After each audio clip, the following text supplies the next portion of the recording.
What is up, everybody? Welcome back to the channel. Welcome back to DVDs, Nuts, and Popcorn. I am your host, the PMM, the Physical Media Mack.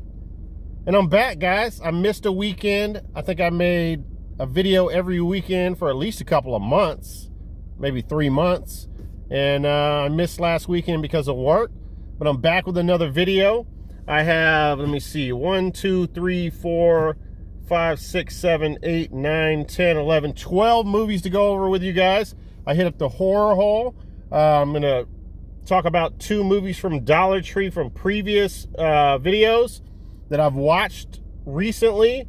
And then I picked up some movies from Goodwill as well, as usual. So, and before we get into it, I just want to say happy Father's Day to all the fathers out there. Hopefully you get a chance to spend some time with your kids and they spoil you rotten. Drink some beer, kick back, watch some horror movies, play some video games, or do whatever you enjoy to do. All right, I'm going to try to keep this under an hour, guys, this video. You know, if I demand that my horror movies be an hour 30, no more, then I can keep my silly little in-the-car discussion, horror movie discussion videos under an hour. Okay. I'm going to try anyway. I make no promises, though. Once I start talking about movies, all bets are off. All right, let's start off with a movie that a buddy of mine, Mario, corrected my pronunciation just as a Mexican guy would do to a white guy on my last video. And I didn't appreciate that. So, Mario, you have to remember, I am the white man from town, and I am putting the white man from town's curse on you. You will no longer be able to pronounce Spanish words, and everyone that is parked in your driveway will turn their backs on you one by one, because I am the white man from town. And I have put the white man from town's curse on you. See? It didn't have to be like this. I didn't have to take it there. You didn't have to take it there. Now you got the white man's curse on you. But anyway, I finally got around to watching this movie. I don't know what it's called. Cuckoo for Cocoa Puffs, the Boogeyman, I'm going to call it. So I don't mess it up again. But anyway, I don't know, man. This is a bad Dollar Tree movie. I don't know what to tell you. That's my summary of it. I would say that this is a Krampus-style movie. And it's got bad CGI. I would say probably this is a good starter horror movie for maybe a 9-year-old. But like any adult-minded person would not enjoy this movie. So if you have a 9-year-old and you're willing to spend $1.25, you might want to pick it up and show it to them. Would it scare a 9-year-old? I don't know, to be honest with you. It might not. It's not very scary. But yeah, Cuckoo for Cocoa Puffs, the Boogeyman. Don't check it out. All right, what are we going to show now? Got a lot of cool stuff to talk about here. All right, a movie that we're not going to talk too much about. I don't know why, but every time I see this movie, Silent Hill, it's like on full screen. It's a full screen edition. So I accidentally picked up a full screen edition last time. So when I saw the widescreen edition of it, I jumped at the chance and bought it immediately.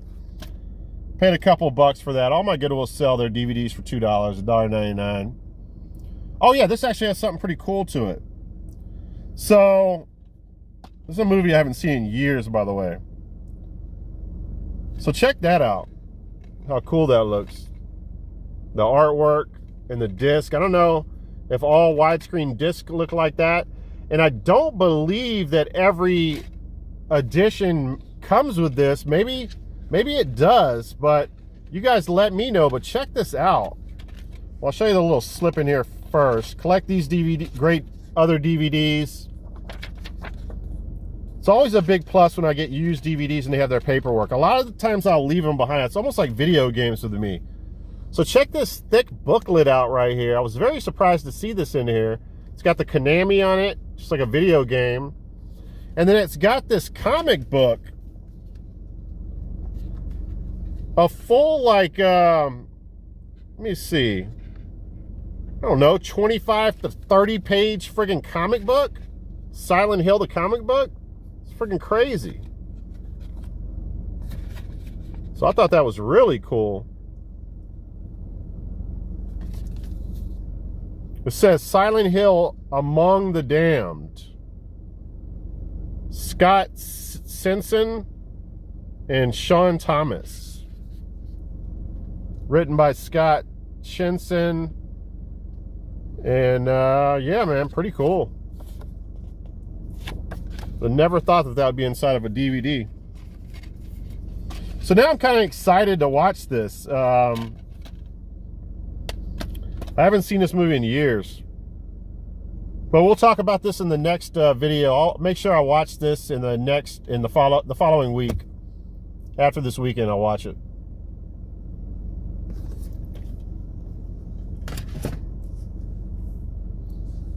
All right, what else we got here?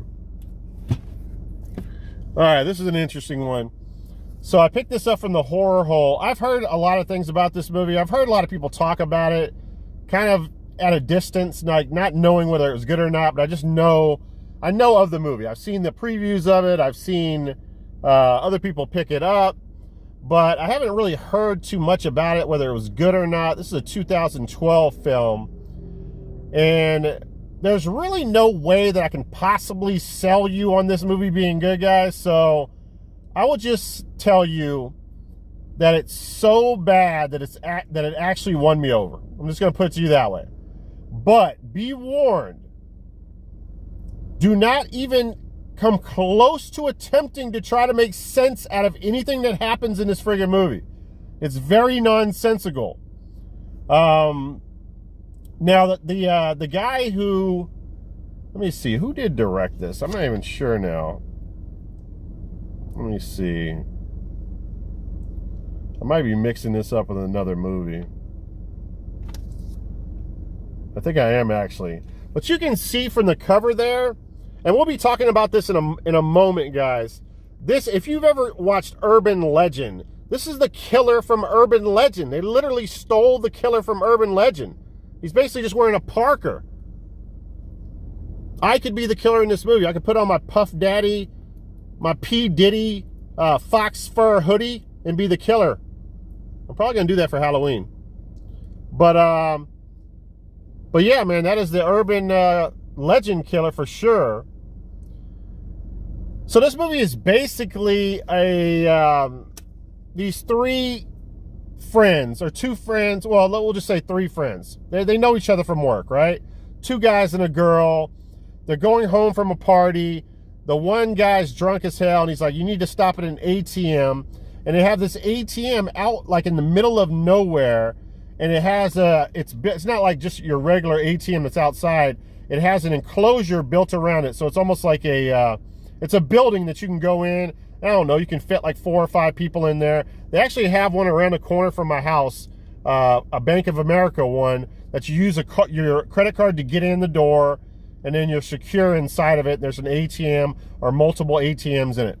So the movie's about them going in there, and then this guy in the Parker showing up, standing in front of the door. He's an intimidating guy. He looks like he's about 250, 6'4", and basically he terrorizes them.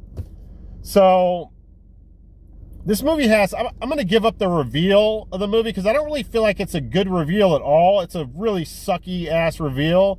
But at the end of the movie, you find out that this guy is like a student of this ATM building in the parking lot. He's like he's got plans and diagrams and mathematical equations on, you know, what part of the parking lot to come in and what lights are out and how to get in. I mean, just everything. Like it's just the dumbest thing ever.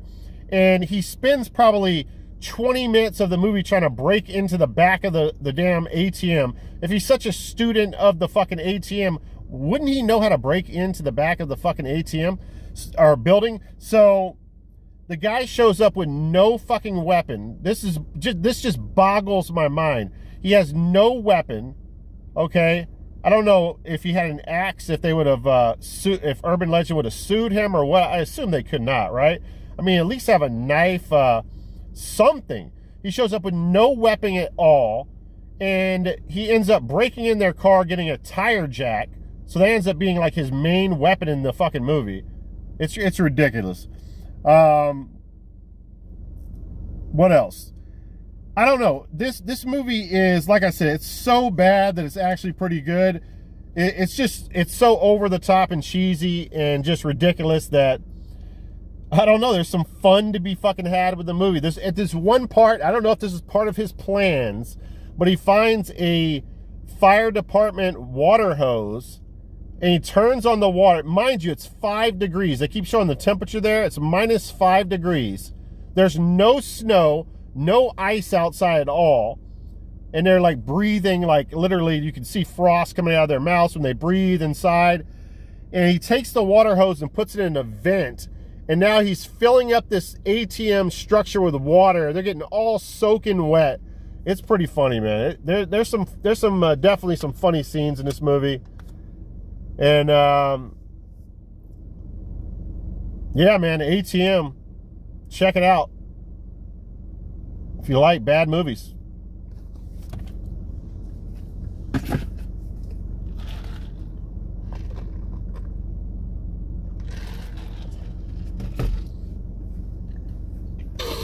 All right, so Blair Witch Part 3. I've been wanting to watch this movie for about at least 7-8 years. I've been thinking about this movie, procrastinating on seeing it. I saw the original Blair Witch probably shortly after it came out in theaters. And, you know, I do not hate Blair Witch 2 Book of Shadows. It's totally a departure from the first film in style, and, you know, just the overall structure of it is different. And I actually like the fact that it's different. It's not the same old shit. This movie is the same old shit. That's the problem. This is a 2016 film, guys, and it's directed by Adam Wingard, who, by the way, directed Your Next home invasion film. It's a pretty good film. I liked it. And a movie called The Guest that I think it came out in, that might have even been, that was in the 2000s sometime, maybe 2015, somewhere around there. And I feel like The Guest is way too overhyped, appreciated movie. I did not think it was that great as people touted it to be. And the main protagonist, or the main antagonist in the movie is really cool, but the movie itself is not all that great. So I watched this the other night, and I absolutely hated everything about this movie. I bullshit you not. And it just has these nonsense jump scares. And what I mean by that, like, I feel like it's so cliche to say, oh, the movie has too many jump scares. Jump scares are like in a lot of movies. I mean, it's just part of the culture now. I mean, people just need to get used to it. I'm not talking about regular jump scares. I'm talking about like just dumb jump scares. Jump scares where they're in the car and all of a sudden one of them is in front of the camera and they do this loud noise, and it's like, there's so much unnecessary loud audio jump scare noise in this movie. It'll drive you absolutely insane. I don't know if I had my subwoofer up too fucking hard, too high or what, but I was getting aggravated by the audio jump scares in this movie. Just silly jump scares. Just jump scares. There's no reason to put so many damn jump scares in. If you're going to have jump scares, at least make them good jump scares. But, so I watched it. I hated it. I was going to come on here and I was just going to rant and rave about how fucking horrible this movie is. And not saying that I was, you know, I let other people dictate the way I feel about a movie, but I started watching reviews on it because I couldn't believe how bad it was. And what was pretty consistent with a lot of the big time YouTubers, the ones with 500,000 subscribers or higher, in the million range, is the final act was pretty damn good. So it was late that night, you know. By the time I got to that part, I was very frustrated by the movie in general. And let me tell you something, the movie is the same fucking movie. That's what drove me nuts about this movie. They're in the woods, they get lost again, they circle back, they're in the same area. This is where we started at. They go to sleep in tents, they wake up to noise, there's the same weird little Blair Witch fucking wood ornament bullshits. They're there again.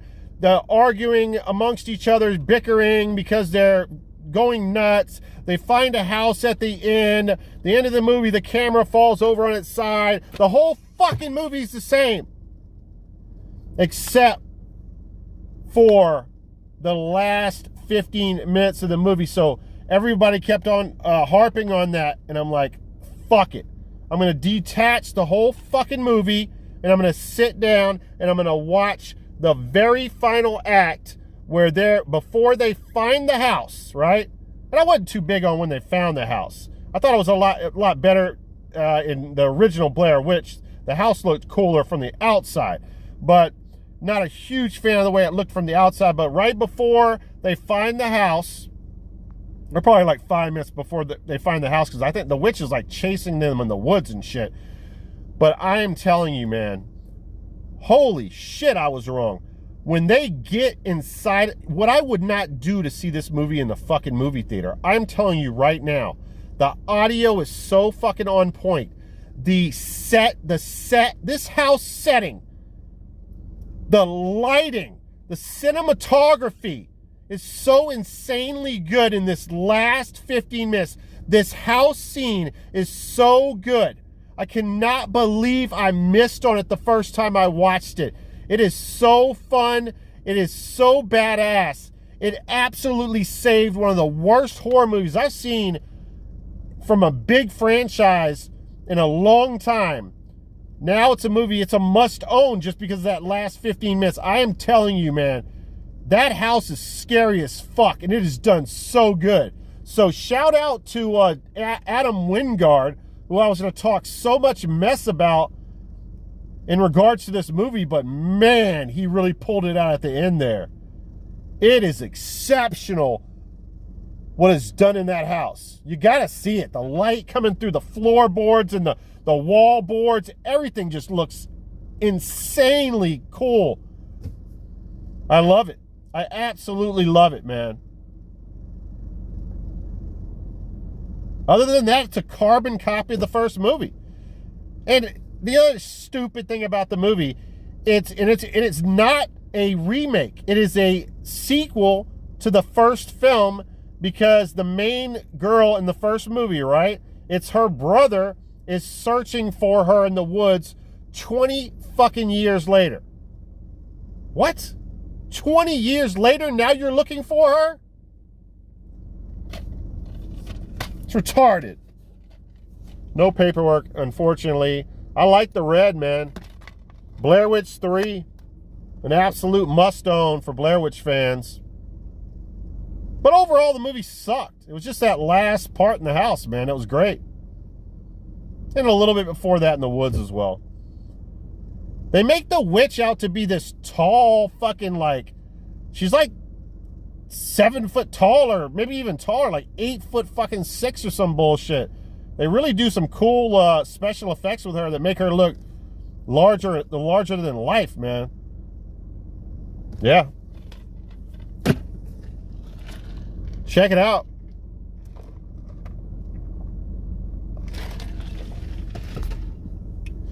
I'm gonna be here an hour. I gotta hurry the fuck up. All right, speaking of urban legend, in the ATM movie, let me see, do we have the killer on here? Is he on here? Yeah, he's on here, but it's so small you probably won't be able to pick it up. But trust me, he looks like the guy from ATM. Trust me. All right, it's a 1998 film. I feel like everybody's pretty much familiar with this movie. This is the first time I've seen this movie in years, though. And to be honest with you, I found it a little bit underwhelming. I even thought for a second it might be a PG-13 film until I looked at it before I recorded this recap. I will say, though, the final act of this movie, just like Blair Witch, because of Rebecca Gayheart, that's her name, Rebecca Gayheart, absolutely saves the movie. Because she gives this train wreck, cheesy, over-the-top performance and fucking nails it. And I'll show you a picture of her right here. So you know, well, actually, I'll put her up on the screen here as well. But yeah, Gayheart just knocks it out of the park and saves a rather bland movie. Robert Englund is also in this movie as a professor. And you think he's the killer at certain points of the movie. And what else? We got a young Jared Leto. He can't be any older than like 20 years old in this. Jared Leto right there. When New England college student Natalie finds herself at the center of a series of sadistic murders, seemingly inspired by urban legends, she resolves to find the truth about Pendleton's own legend of a 25-year-old story of a student massacred at the hands of an abnormal psych professor. As the fraternities prepare to celebrate the macabre anniversary, Natalie discovers that she is the focus of the crazed killer's intentions and the ultimate urban legend, the story of her own horrific murder. So this does come with the paperwork. It's got the blank disc, which I'm really not a huge fan of. This does have the chapters. And it's got some stories about the director in there. Some, not story, but a little essay about the director. Some information on the movie. I think that's pretty badass. Urban legend. Check it out or don't. All right, next up here, we have a Goodwill pickup for a couple of bucks. We have a 1992 film called Fortress. I had never seen this movie before. And this is a Stuart Gordon film. Obviously, the genius behind the Reanimator films, to name just a couple classics. And, you know, he's a Jeffrey Combs guy. Jeffrey Combs is in a lot of his movies. No exception here. Along with Christopher, some people say Christopher Lambert. I say Lambert because I'm American. Christopher Lambert and Jeffrey Combs is in this movie. And it's so cool. Like, I forgot that he was in the movie and I'm watching it. And he plays such a good character. I'm like, who the fuck is that guy? Like, I could not tell it was Jeffrey Combs. And then I looked at the back of the DVD and I was like, oh shit, I forgot Jeffrey Combs is in it. That's Jeffrey Combs. So, plays a real cool role in the movie. And then also Kurtwood Smith, who is the bad guy in RoboCop. You also might remember him from the 70s show, the dad from the 70s show. He's the bad guy in this movie as well. And yeah, man, I think this is a cool flick. This is, by the way, this is free on Tubi if you want to check it out before making a purchase. It's got the paperwork as well.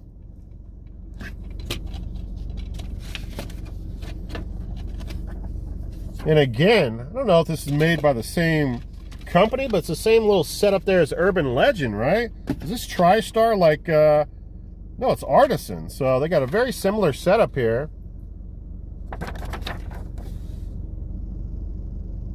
They talk about the film and how the dedication in putting the film together. So very nice. All right, so let me just say something. Christopher Lambert, if you want to call him,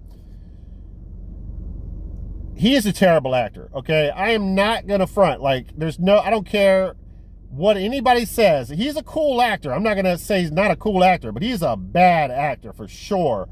And, you know, I talked about him in Mean Guns. He's so bad in Mean Guns with Ice-T, and he's not good in this as well. I've never, listen, I'm not going to lie. I've never seen the Highlander movies. I know that's blasphemy. I need to go out and get them because I'm going to start collecting Lambert movies. And this is a cool film to own. This this fortress is built underground. Let me read the synopsis on this. After losing their first baby, John and Karen Brennick dare to have another. Caught trying to cross the border, the ex-war hero and the pregnant wife are sentenced to a sadistic, futuristic prison buried 33 stories beneath the earth. Computers control inmates, bodies, and minds, and newborn infants are being used to create new breed of human robots. No one has ever gotten out alive, but not even the most overwhelming technology can extinguish one man's passionate love for his wife and child. This is a cool film, man. The fortress is badass. Like I said, it's underground, and it's almost like two fortresses with this platform in the middle of it, this electric platform that goes up. What did it say? It was 30, no, I don't know how many stories the fortress is, but it's massive. And like the female prisoners are on the ground level on the top, and the men are on the bottom or whatever on the lower levels. And his wife is on the top level, and he's like on one of the bottom levels, because she gets locked up after she escapes across the border, because he gets locked up first. And he's happy. He's like, I don't care if I go to prison as long as my wife is gone, or as long as she escapes. But finds out later on that she does not escape, and the evil guy from RoboCop movie is running the prison. He's like the prison warden, and he has her captive in his with him, like the majority of the movie, trying to take him away from Christopher Lambert's character. And man, it's a cool little sci-fi film. I've never seen it before, and man, I'm a big fan of Stuart Gordon films, and no exception here, man. Really cool flick.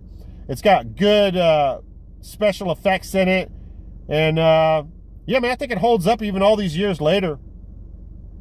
It's got some good action sequences with half human, like half robotic guys right here. Like you can see one of them right here, and they have these like cannons for arms and stuff, like multiple like turrets on them. In the year 2017, one corporation is building a fortress for the ultimate takeover, your mind. So yeah, man, the year is 2017. The first child is yours. The second is theirs. Check it out, man. I enjoy it. I thought it was a lot of fun.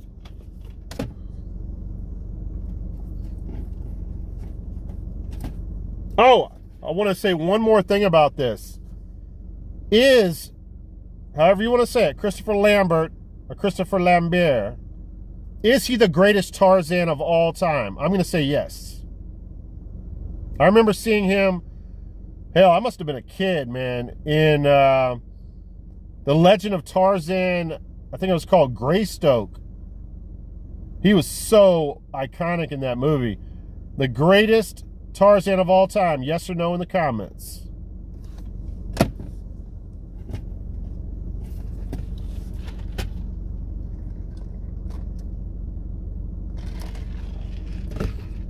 All right, I've talked about, so this is kind of an interesting double feature here. I've talked about Skeleton Man before. It's one of the worst movies I've ever seen, but it's so bad that it's good. I mean, there's a skeleton man riding a horse who shoots down a helicopter with a bow and arrow. That's all I gotta say. I mean, it's that fucking hilarious. So its level of badness is on a level that it's hard for any movie to get close to. So just like we were talking about with what was it, the movie Prisoners, and what was the other movie, the double feature, the really two good movies, fuck, I can't think of it now. Y'all know what I'm talking about. Where you better be really good if you're going to be on the same DVD with the serial killer movie. You guys know what I'm talking about. I don't know why I can't think of it. But anyway, you have to be really terrible to be on the same double feature as Skeleton Man. I don't know if Vampire Wars achieved that. I was like 30 minutes into this thinking, damn, this motherfucker is pretty good. I'm not going to lie. The action is not bad in it at all. This is supposed to be in the year 2210. The universe has become overrun by vampires, necessitating vampire sanitation teams to lay waste to these vile predators. One such unit, the crew of the Heronius, which is led by Captain Churchill, which is played by Joe Lando, and aided by half-human, half-vampiress Natasha Malty, which she's very beautiful in the movie. They have this vampiress that's helping them out, which is kind of a cool idea to have a vampire on their side. And yeah, they become the target of a deadly trap set by vampires' vile leader Michael Ironside, who, as they soon find out, has no plans of living peacefully with humans. The vampires, it seems, want to rule the universe. So a battle between humans and vampires. And man, it's not as bad as I thought it was going to be. I'm not going to lie. Like I said, Michael Ironside is in this. Speaking of, you know, the new movie, the Top Gun movies out there, Michael Ironside was the flight commander or flight something or another. Remember, he was going up against Tom Cruise in the movie, and he was on his ass as the flight commander. And yeah, man, Michael Ironside's been in all kinds of sucky B movies, but pretty famous actor. And it's not on one disc, which is nice. 2 disc. Echo Bridge. Check it out. It gets a spot in my collection. Why not? I'm telling you, man, the action scenes are not too bad. And it's got some good gore and some good practical effects. Is it a great movie? Hell no. It's not that great, guys. It's not that good. But again, it's definitely not as bad as I thought it was going to be. I don't know how to review this movie or how to summarize this movie, guys. It's way too fucking long. This is a Dollar Tree pickup. It talks about on the back of it, it's got all these great reviews on the back of it by all these magazines and critics that no one's ever fucking heard of. It's not a bad movie. It says it's a winner of 16 feature awards, but by small establishments, no one big. It's not like this is winning, you know, Academy Awards or anything like that, or even like Shutter Awards or anything of any consequence. But let me just read the synopsis on it. It's one of those movies that I came out of it not knowing that if I liked it or not, and that's not a good sign, because you really want to know if you like a movie or not. An expectant couple's intimate weekend turns to terror as they discover their secluded country inn is a haunted maternity home where infants and mothers were murdered.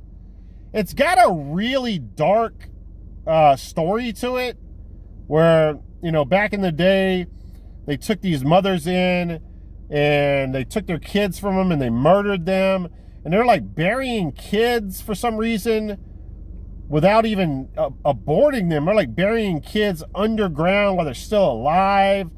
And there's kind of some Charles Bandish type of scenes where, you know, babies are coming out of the grave and going after people and stuff, which is kind of cool. The movie ran just way too long. It's, what is it? 1 hour and 8 minutes. Definitely could have cut off some of the excess from the movie. And the main female character in it was just so bland, you know? If somebody like, even like Linnea Quigley was in it, I would have enjoyed it vastly more than I enjoyed it. But the lady that's running now it's an inn that used to be the maternity murderous place. She's the daughter of the mother that used to run the place.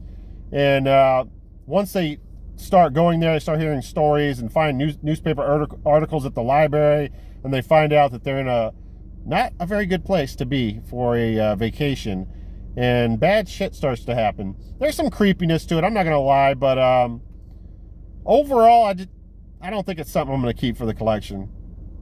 check it out and see what you think. I mean, is it worth $1.25? It's borderline. More of a dollar movie in my opinion. All right. Let me sip some diesel fuel here. I'm laid back here. I'm about to crash out. Been playing Call of Duty all day, Vanguard. Shredding fools like Taco Bell lettuce. All right, now. All right, let's get to this movie right here. I'm a huge fan of Corey Haim. Who is not a fan of Corey Haim, okay?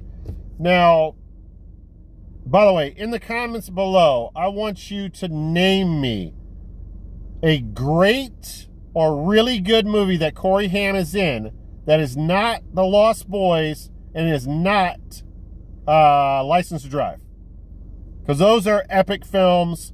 I want you to name me something else because I'm on the search for another really solid Corey Haim movie, and this is definitely not it. I thought this is the stupidest name of a movie ever until I finally saw the opening sequence, and then I realized, okay, this is a 007 Corey Haim movie. So basically that's what it is. It's got Bridget Nielsen in it. Now, I don't know, like Bridget Nielsen married to Stallone, Bridget Nielsen in Rocky IV. That was like ultra hot Bridget Nielsen. And then, of course, you have the other end of the spectrum, which would be Flavor Flav, disgusting, piggish, train wreckish, 7 foot tallish, nasty Bridget Nielsen. And then you have somewhere in between. This was like not too long after the Rocky films, I feel. So she's not bad looking in this. And this also has Nicole Eggert. And she looks so familiar to me. After this, I read the IMDb, or maybe it was on Wikipedia. And I don't think she would be too young to be the main one of Charles's interest. But she was the kid on Charles in Charge. I remember coming up on that. And who would have thunk it? Later on, she ends up being one of the Baywatch girls. So, what else? Yeah, this is not very good. I turned it off in the first 15 minutes, and then I actually went back to it last night after I was feeling a little bit good on some alcohol and made it to about another 30 more minutes, and then I turned it off again. I'll probably watch the whole movie. It actually got a little bit better, and, you know, it's a bad movie. It's him trying to be 007, and this is probably Corey Haim after he was, I don't know, when he really started making terrible films. Check it out, if you dare. I'm going to start collecting Corey Haim movies.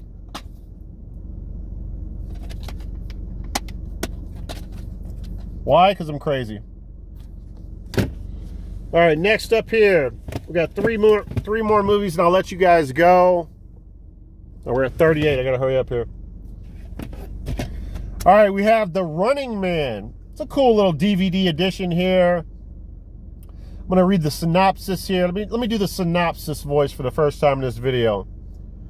The year is 2019. Television is now ruling people's lives.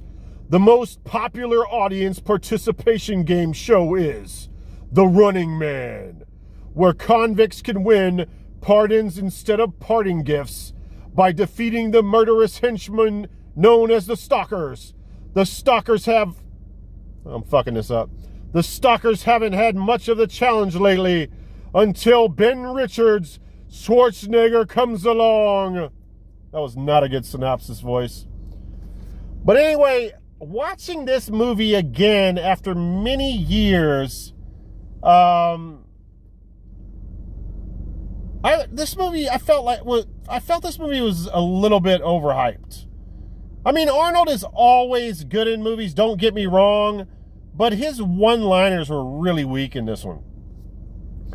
They even brought back the I'll be back, which is fucking hilarious how, you know, I mean, you can't come up with new liners. You're bringing back I'll be back.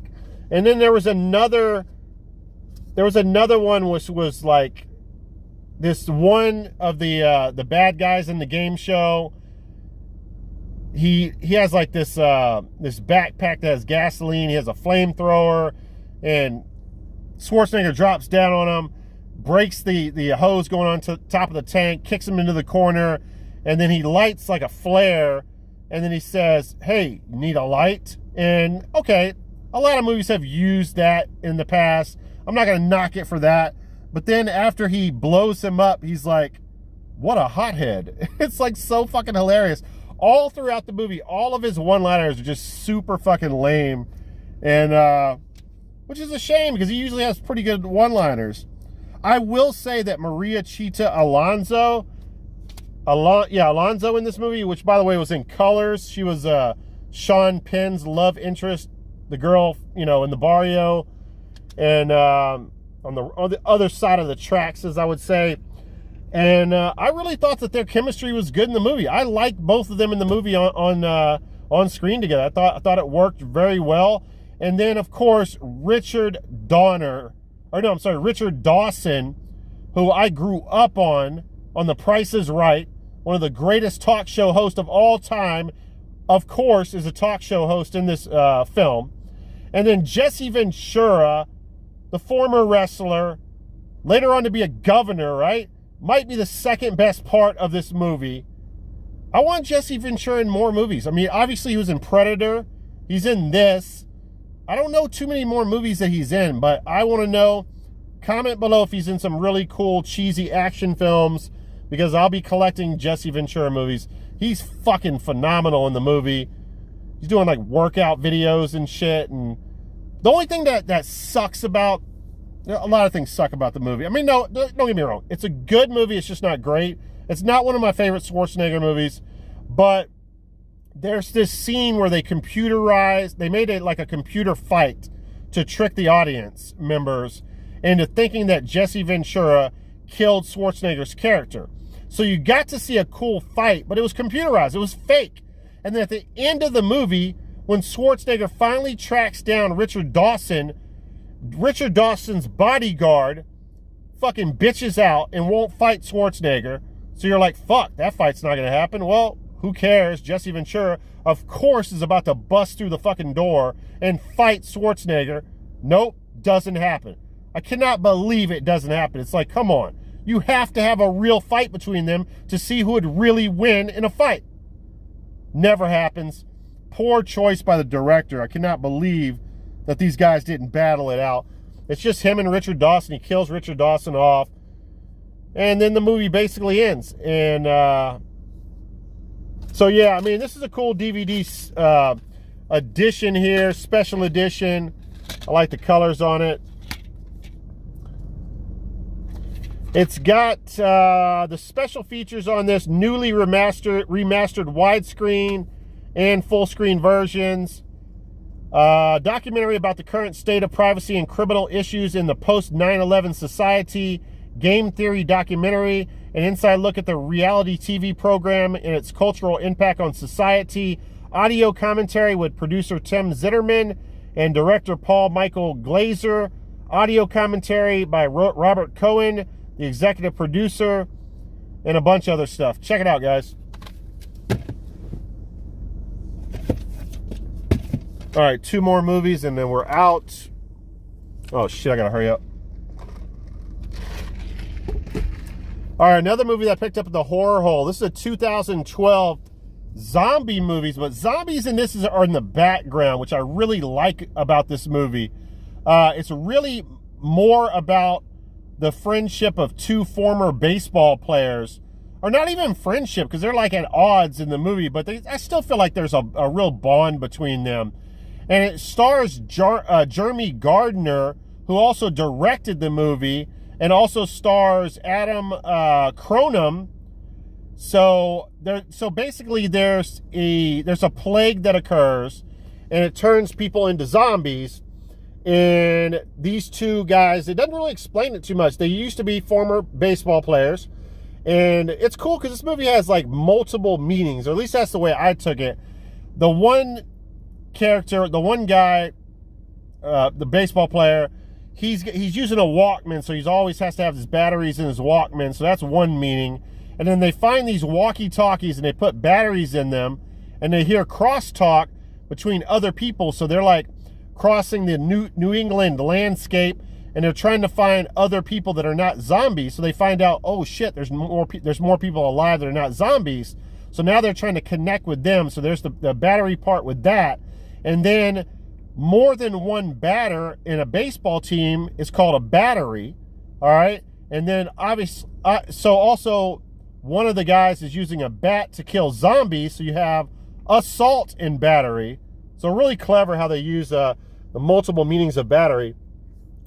And there's a really cool, I don't know if they stole this concept, but there's a really cool, or the idea of it, but there's a really cool scene where the zombies in this movie are really weak, slow zombies, but one of the guys is sleeping in the car, and this female zombie comes up to the car, and her face is kind of grotesque, but she's kind of hot, and she's putting her breast up against the car and shit. And the one guy is freaked out at first. He's scared. And then all of a sudden he's like, wait a second, man. This chick's kind of hot. So he starts masturbating in the car, jacking off in front of her. And I don't know, man. I started cracking up laughing. It's a really cool scene. And then the baseball, I'm just going to call him his friend. His friend comes up and blows her head while he's still masturbating. And he starts laughing at the guy. It's a hilarious scene. And it's weird, man. The last 30 minutes of this movie, they're trapped in a car with zombies all around the car. It's literally like 30 minutes of them in the car, smoking out, getting drunk, telling stories, trying to figure out a plan of how they're going to get out of the car. Really an interesting take on the zombie genre. Again, it's more about them and their relationship than it is about zombies. Zombies are kind of just, they surround the story, and that's really the reason why I like it. Unique film, and I highly recommend it. I think it's on Tubi right now for free, so check it out. It's got reversible, is that reversible art? Yeah, it is reversible art. Very cool. And this is a Scream Factory film, so that's a reversible art. Yeah, man, definitely. Highly recommend on that one. Check it out. And then we have, I'm going to pause this to make sure I have enough time to talk about the best pickup of the week here, guys. Please hold. All right, guys, last but not least here, this is definitely my favorite pickup of this video. I'm a huge fan of the 1985 cult classic, Return of the Living Dead. And as a lot of you probably are as well. And if you are a fan of that movie, then I can guarantee you're absolutely going to love this documentary. I did not even know this existed. More Brains, A Return to the Living Dead, the definitive Return of the Living Dead documentary. Comes with the slip, which is really cool. It's actually worth a little bit of money. But even though I'm a huge fan of it, I really didn't know too much about it. I learned a lot watching this. There's still some bonus features that I haven't watched yet, but I watched the majority of it. So Dan O'Bannon directed the film, not the documentary, but he passed away before this documentary came out. This documentary is chocked with cast and crew interviews, so obviously he couldn't be interviewed because he passed away years before it. But he was the director and a writer of this movie, so it was his heart and soul. And he also wrote the screenplay for Alien, just to name a few: Total Recall, Dead and Buried, Blue Thunder, Life Force. So he was a legendary screenplay writer in Hollywood. And yeah, man, this movie has so many cool actors. And like I said, it's full of interviews of cast and crew. Clu Gulager was in Nightmare on Elm Street Part 2. He's in all the Feast movies. James Karen was in Poltergeist, Wall Street, The China Syndrome. Dan Kalfa was a hitman in Weekend at Bernie's. I'm probably going to show photos of each of those guys. And Tom Matthews, which I didn't even realize, man. I don't know how I did not realize this. He is Tommy in the later Friday the 13th movies. He's one of the main actors in this movie with the young guy. And also Miguel Nunez, who was in Friday the 13th, A New Beginning. He was a young black kid's, it was either his uncle or older brother who's like a cool, like rock star guy. He was in the van with the girl, and he ends up getting killed with the in the outhouse. So another reason why I love this movie, and I love Friday the 13th, A New Beginning. But yeah, man, really cool. I learned that Tobe Hooper was the one that was originally supposed to direct this. So it was cool that Dan O'Bannon wrote the screenplay for Life Force, because the reason why he didn't do this movie is because he had to direct Life Force. So you see how that worked out. And also something really cool, obviously Leanna Quigley. This was her early film, one of her early films. This might have been the first film that she was in. The first film, obviously the reason why we know her today, the most famous naked dancing scene in the history of all movies, her dance scene in the cemetery. But what was cool about that was, apparently they couldn't get the movie past the rating for the MPAA because of her bush on her private area. So she had to shave it for that dance scene, and they had to re-record it. And then after they shaved it, then she, how should I put this? Her poo nanny slit was too graphic. So they had to make a, you know how Barbie dolls have this, you know, fake abdomen area with no poo nanny? They had to do that. They had to put like a plaster of Paris on her poo nanny so that they could get the rating from the MPAA. So I thought that was really hilarious. And even if you watch it, you can't tell that it's fake. You think it's a real vagina when you're watching that naked scene. But yeah, that's hilarious. So let's look at this, man. Really cool. Comes with a slip cover. And you got the cemetery right there. Open it up.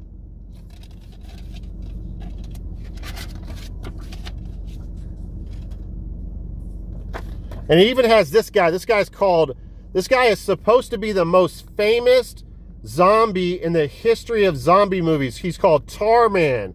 He was in the beginning. I think he was under the stairs. He was like the first zombie that they saw. And so he's interviewed in the documentary. And yeah, man, lots of fun. So I haven't seen everything, all the bonus features and stuff, but there's like an hour and 40 minutes talking about the original Return of the Living Dead. And then they have like a 20 to 25 minute mini documentary on Return of the Living Dead Part 2, and a doc on like another 20 to 25 minute documentary on Return of the Living Dead 3. By the way, I've not seen either one of those movies yet. So I know, shame on me being such a big fan of the first one. So I look forward to watching those movies really soon here. I'm going to check them out probably in the next couple of weeks. And I'm going to pick up physical copies of them as well. So let me go over the special features in this. It says the feature documentary presentation, 2 hours of bonus material. They Won't Stay Dead, a look at the Return of the Living Dead Part 2. A conversation with Dan O'Bannon, the final interview. And Stacy Q Live, exclusive tonight music video. So Stacy Q was one of the girls in the gang, and she was, I guess, a real singer. Love Beyond the Grave, a look at the Return of the Living Dead Part 3, like I talked about. Resurrection settings, the film's locations today, and much, much more. So yeah, guys, you gotta check this out. Really cool documentary. And yeah, man, I had a blast watching this. All right, guys, that's it. Thanks for checking out the video. And again, happy Father's Day to all the fathers out there. And if you're not a father, then what are you waiting on? Go out there and make some babies. Be a real man. All right, guys, I'll check you out in the next video. Good luck out there finding whatever physical media that you're looking for. And I'm out, guys. Peace out. Talk to you in the next video.